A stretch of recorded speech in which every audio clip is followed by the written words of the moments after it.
Hi friends, welcome back to Disabled Farm School. I'm Rachel. Today we are gonna make some granola.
We are gonna make some granola.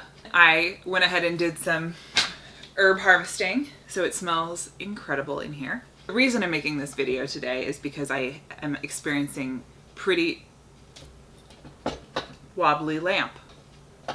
A rare symptom, but not unheard of. I'm also experiencing fatigue. I wanted to do a sitting down project that isn't too time consuming, that I also enjoy using for a number of reasons. One, I'm out of breakfast food. I'm someone who can't skip breakfast. I don't know about you and your relationship with blood sugar and protein and all of those things, but if I skip breakfast, I will get a migraine. And I need my breakfast to be fairly substantial. It needs to have protein and carbs and fat in it, usually with a cup of tea or coffee. Enter homemade granola, much cheaper, and you can customize it. I also really like this recipe because the fat in it is olive oil. I just really like olive oil. You'd think that would be strange in granola, but it tastes great. The sweetener is maple syrup. The way I make this granola is I put it in the oven at 300 degrees, and every 10 minutes I stir it on the baking tray, the big baking sheet that it's on. So those 10-minute increments for 30 to 40 minutes, so 3 or 4 increments, I use to do just little bits of chores or little bits of resting. It helps me either make sure I get some chores done or make sure I rest on a day when I'm experiencing a lot of fatigue. And then it's over, I have granola for the week and I can go back to bed. That's the plan for today. So I've got my ingredients here. I've got olive oil, I've got maple syrup. You can also use any other sweetener you want. Other fats might require different cooking times and different temperatures, so look into that. This is based off of a recipe from many years ago in the New York Times called olive oil granola. So you can also probably find that if you want really precise measurements. I tend to estimate, as you may have noticed if you've watched anything on this channel before. I also like to add nuts. So I'm gonna add chopped almonds.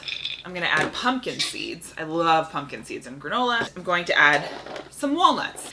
A little bit of salt for this much oats. I'll probably add like 1/4 to 1/2 teaspoon of salt. Usually I make about twice this much, maybe more.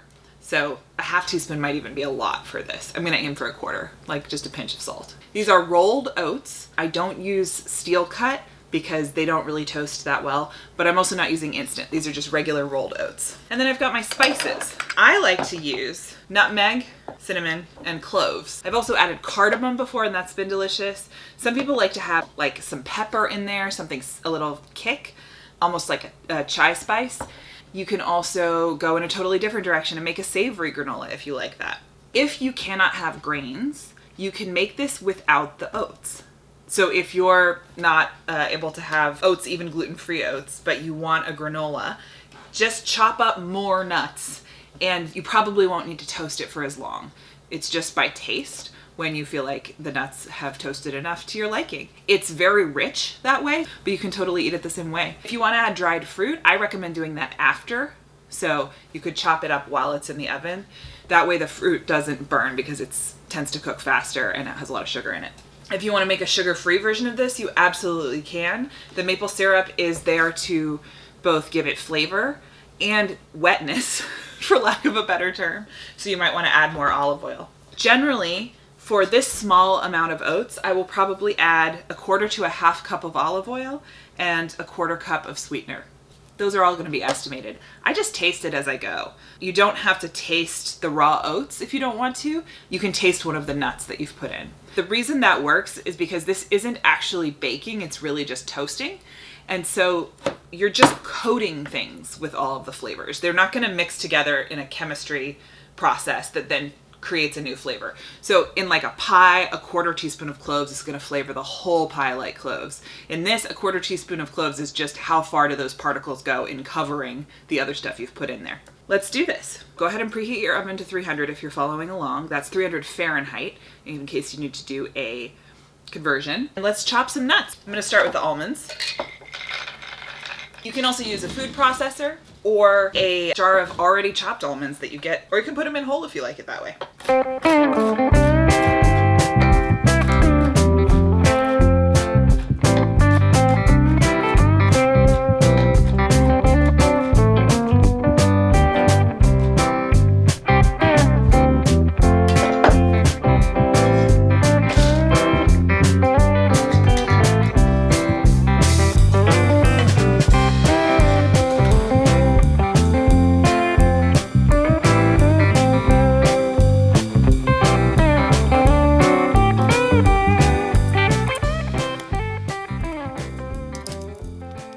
One thing I really like about making granola on a budget is that most of the ingredients store really well for a long time.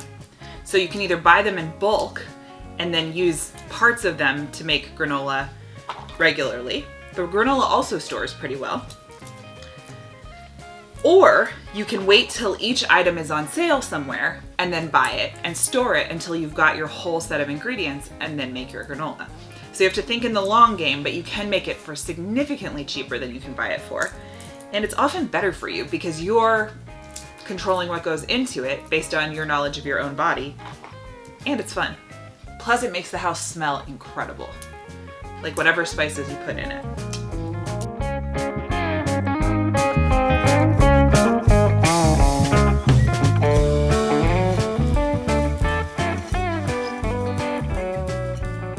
Once you've got all your dry ingredients in there, you can kind of eyeball how much of each nut or seed you want. Other nuts or seeds you might add could be sunflower seeds, hazelnuts. Oh, excuse me, I'm tired.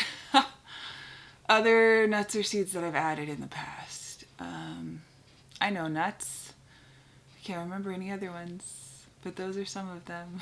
Oh, pecans. I love to add pecans, or pecans, depending on how you feel about it.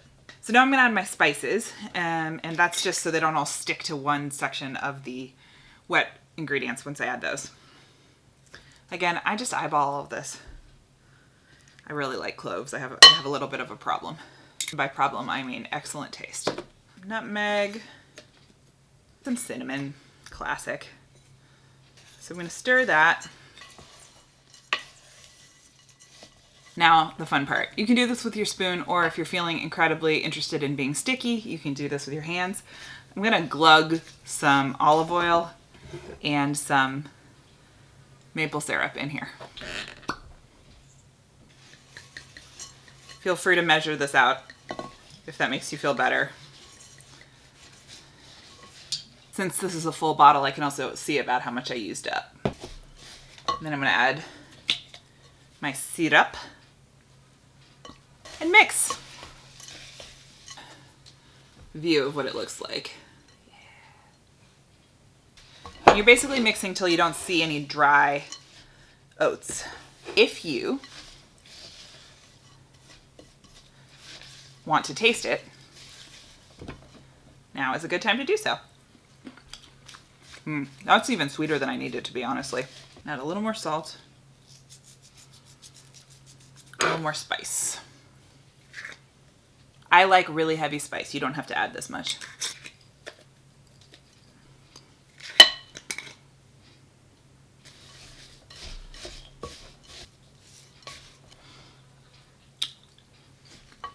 That's way too sweet, but otherwise really good.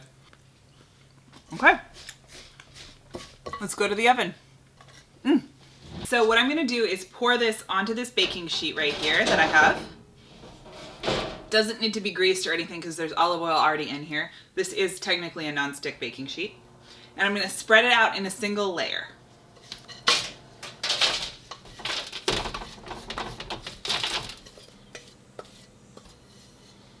Usually I fill this whole sheet up. I make a lot more of this at one time, but this was just the amount of oats that I had. So I'm gonna spread it out, not too thin, I don't want it to burn. Probably half-inch layer at the least. The cool thing about using your hands for this, if you want to, is that all of these ingredients are things often included in very expensive beauty products. So an oatmeal maple olive oil scrub for your hands is just you finishing this project, rubbing all of that into your hands, and then just wash the parts you need to use and let the rest soak in.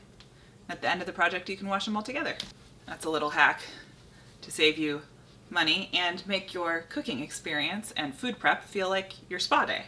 I've got this spread out, and now I'm gonna pop it in and set the timer for 10 minutes, and then I'll show you how I stir it. So I'll see you back here in 10 minutes.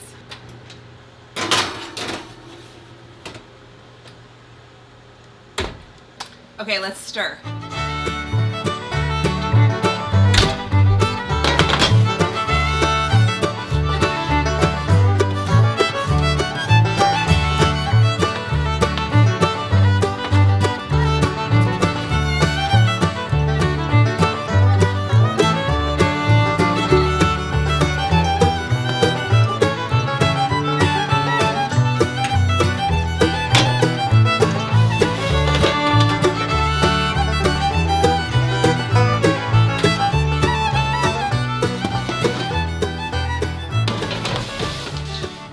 Oh yeah, it's done. It's glorious.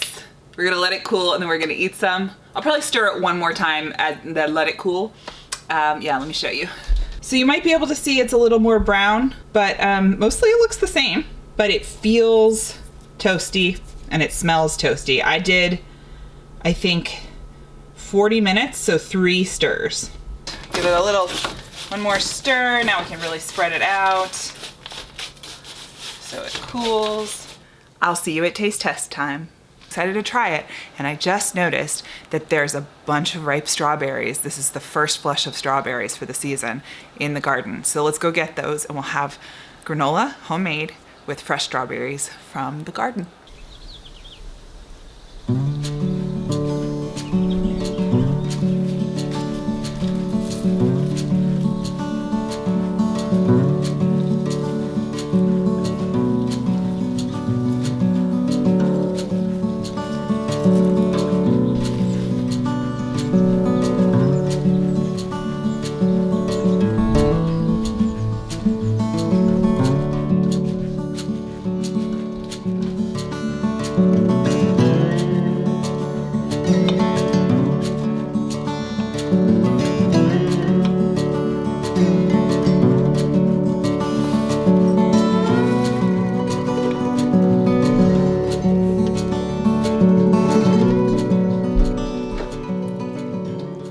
Delightful. I'm so excited.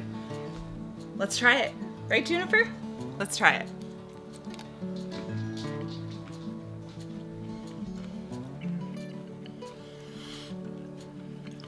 That's really good.